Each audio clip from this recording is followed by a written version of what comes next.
thank you for joining us again. This is Liza Ryan on Community Matters with Think Tech Hawaii. And today we're talking with participants from the Young Southeast Asian Leadership Initiative at the East-West Center. Welcome. Hi. And today we have Kelly Cheng from Malaysia and Mac Florendo from the Philippines joining us. Welcome. Thank you. So right now you are like Ines and Christian. You are here for the last 3 weeks and then headed off to Colorado and DC. Now, what was it that brought you both to this program? Now, you're a little bit different than the last two. You're still studying, and Kelly at the Taylor's University at Lakeside campus in Malaysia, studying broadcasting and journalism, and then you, Mac, are studying mass communication at the Silliman University in the Philippines. Yeah. So what was it that brought you? You know, the last two are a marine biologist and another one in agrotechnology. Now you guys have a little bit different focus. What are you gaining and why did you decide to come on this program? Maybe Mac first. So I developed an interest in the environment when I joined a mountaineering club last year. Okay. So that was one thing that made me join this program. And another thing is that after this program, I'm going back to my home country and continue my studies. And I'll be taking up a environmental journalism subject, which is rare in the Philippines because my university is the only university that offers that subject in nationally. Wow. So I'm looking forward to share my experiences here to that class. You're gonna have a corner on the market then. And for you, Kelly? Yeah, I'm interested in storytelling and like how Ines and Christian they are doing all this field work on how to improve the environment in their countries, and I'm interested in bridging the gap between the research and also raising awareness among people. You need to have a combination between science and also the public to actively participate in environmental conservation, and I aim to be that person that bridge that gap. So I'm interested in doing documentary filmmaking, and I joined this program in order to understand the current problem that we have in our environment and the ways to solve it. So that will be my material to do my future projects. Now, as I was asking Inez and Christian, was there something that in your background that brought you to both wanting to study communication, journalism, broadcasting, and then also the environment? Or was it a problem that you saw in the areas that you're living that you've decided that you felt passionate about? I believe it was the problem and the opportunity that led us here. So like in my community, we have a movement to actually inform, educate people, and to create awareness of the things happening in the community.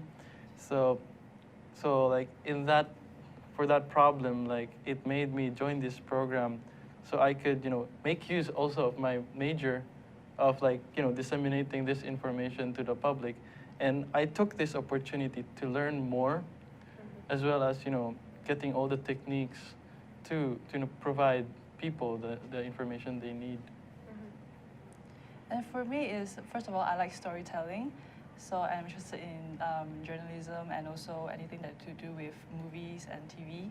But also, I'm also driven by the problems that I have back in my country. We have, for me, that affect me the most are two, which is haze and water shortage. So I wanted to play an active role in how to solve these issues instead of just ranting in Facebook or whatever. So that's why I joined this program, to learn how I can take a more leadership role. So, okay, so haze, now we have something kind of similar here. Have you guys seen that? The fog, which is our kind of like a volcanic ash that creates a haze and some respiratory issues here. What is the haze caused in Malaysia from? The haze is actually coming from Indonesia. That was burning. There's a burning issue in Indonesia, and the wind blows the smoke to Malaysia and Singapore, and we suffer that every year. So that really brings a lot of frustration to me. Yeah. So how has it been now discussing with your Indonesian counterparts as a part of the YSEALI? Have you been able to share your frustration? I have, and it's nice to get a different perspective besides just watching it in the news. I wanted to know from other people just like me and how they feel about it, and how we can collaborate in order to solve this issue. Have you seen that there has been, differences in opinion or how others in ASEAN think about the Philippines or they think about Malaysia?